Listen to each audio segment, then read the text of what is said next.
Хүнс, гоо сайхан, биотехнологи, ангаах ухаан, эмзүү зэрэг салбарын шинжилгээ ухааны дэвшил бүтээгдэхүүнүүд нь генетик нөөцөд суурилсан байдаг. 1992 онд баталсан биологийн олон янз байдлын конвенц нь генетик нөөцөөр хангагч талын өмнө генетик нөөцийг ашиглагч тал ямар үр хүлээхийг тусган генетик нөөцийг ашигласнаас үүдэх үр шимийг тэгш шударгаар хүртээх зарчмыг анх бий болгосон юм. Гэхдээ ашиглагч тал генетик нөөцийн гарал үүсэлтэй орноос тухайн генетик нөөцийг авч гарсан тохиолдолд үр шим хүртээх үүргээ биелүүлж байгаа хэсгэд хяналт тавих асуудал шийдвэрлэгдээгүй байлаа. Хангагч тал хэлийн гадна тэдний генетик нөөцийг хэрхэн ашиглаж байгаа талаар мэдээлэл авах боломж бүхий олон улсын нэгдсэн систем тэр үед байсангүй. Нагоягийн протокол 2014 онд хүчин төгөлдөр болсноор бүрхэг байсан асуудлууд тодорхой болж өгсөн юм. Хангагч болон ашиглагч тал засан газар хоорондын мэдээлэл солилцох холбогдох шаардлагыг хангах зорилгоор ашиглах үр шим хүртээх мэдээлэл солилцооны системийг байгуулсан. Мэдээлэл солилцооны систем нь хангагч орноос авч гарсан генетик нөөцийн ашиглалтанд хяналт тавихад туслах үүрэгтэй. Нагоягийн протокол нь гадаадад ашиглагдаж байгаа генетик нөөцтэй холбоотой гол мэдээллийг хангагч улс оронд хүргэх тогтолцоог бий болгосон. Гэхдээ энэхүү тогтолцоог хэрэгжүүлэхийн тулд улс орон бүр үндэсний түвшинд арга хэмжээ авах шаардлагатай байдаг. Тиймээс улс орон бүр доотлон нэг үндэсний эрх бүхий байгууллагыг байгуулсан байх ёстой. Үндэсний эрх бүхий байгууллага нь тухайн улсынхаа генетик нөөцийн тухай хууль тогтоомжийн дагуу генетик нөөц ашиглах зөвшөөрлийг олгох үүрэгтэй. Генетик нөөцийг генетик нөөцтэй холбоотой уламжлалт мэдлэгийг ашиглах зөвшөөрөл өгсөн талаарх үндсэн мэдээллийг мэдээлэл солилцооны системд оруулна. Ийхүү мэдээллийг оруулснаар олон улсад хүлээн зөвшөөрөгдсөн гэрчлэгийг авдаг. Харин одоо генетик нөөц ашиглагчид анхаарлаа хандуулаарай. Олон жилийн судалгааны ажлын үр дүнд тэрээр амжилтанд хүрч бий болгосон бүтээгдэхүүнээ зах зээлд гаргахад бэлэн болжээ. Тэрээр энэ гэрчлэгээ болон шаардлагатай бичиг баримтыг бүрдүүлж өөрийн орны холбогдох байгууллагад хандан бүтээгдэхүүнээ зах зээлд худалдах зөвшөөрлийг авна. Тус байгууллага нь ашиглах, үр шим хүртээх үйл явцыг хэрэгжүүлэх үүрэг хүлээсэн хяналтын цэг болох учраас аль биесны мэдээллийн маягтыг бөглөж мэдээлэл солилцооны системд илгээнэ.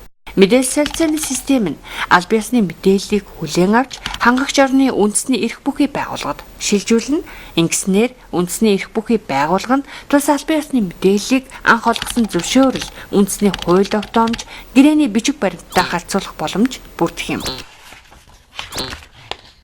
Анх байгуулсан гэрээний дагуу ашиглалт явагдаагүй тохиолдолд үндэсний эрх бүхий байгууллагаас зохих арга хэмжээг авах боломжтой. Ийхүү хэдийн хугацаа өнгөрсөөс үл хамааран аль аль талуудад ашиглах үр шим хүртээх үйл явц тодорхой болно. Одоо генетик нөөцийн ашиглалтад хяналт тавих олон улсын системийн гол элементүүдийг илүү наривчлан авч үзцгээе. Тухайн улсын үндэсний эрх бүхий байгууллага нь генетик нөөц ашиглах шаардлага хангасан үр шим хүртээх талаар харилцан тохиролцсон тохиолдолд зохих зөвшөөрлийг олгох үүрэгтэй.